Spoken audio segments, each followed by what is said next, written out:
ទៀតឡើយសេចក្តីលំបាកឥតស្រាកស្រានត្បិតព្រះទ្រង់នឹងកំសាន្តចិត្តអ្នករាល់គ្នា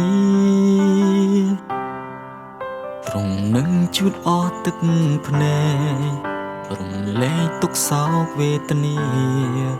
ព្រោះទ្រង់ជាព្រះអង្គសងគ្រងរបស់ពួកកូនគ្មានទៀតឡើយផែនដីកន្លែងដែលយើងស្នាក់នៅ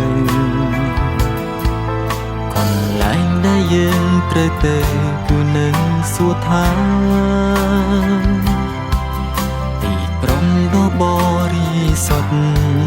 ត្រៀមសម្រាប់យើងគ្រប់ប្រាណ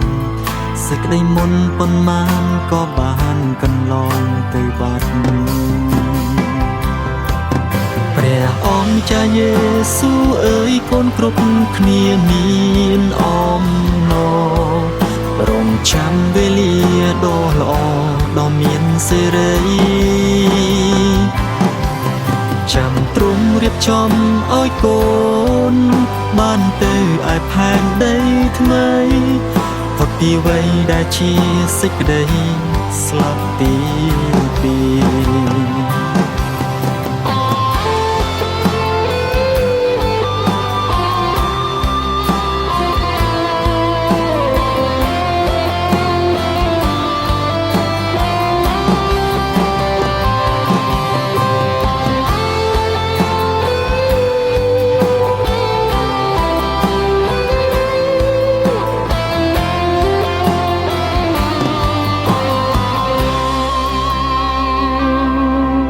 មានទៀតឡើយសេចក្តី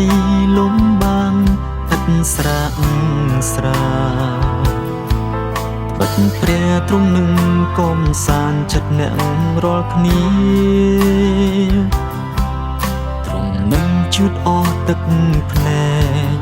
រំលែកទុក្ខសោកវេទនាព្រោះទ្រង់ជាព្រះអង្គសងគ្រងរបស់ពួកកូនមានទៀតឡើយផែនដីកន្លែងដែលយើងស្នាក់នៅកន្លែងដែលយើងត្រូវទៅគឺនៅសួគ៌ថាទីក្រុងដ៏បរិសុទ្ធត្រៀមសម្រាប់យើងគ្រប់ប្រាណសេចក្តីមុនប៉ុន្មានក៏បានកន្លងទៅបាត់ចាយេស៊ូអើយកូនគ្រប់គ្នាមានអំណរ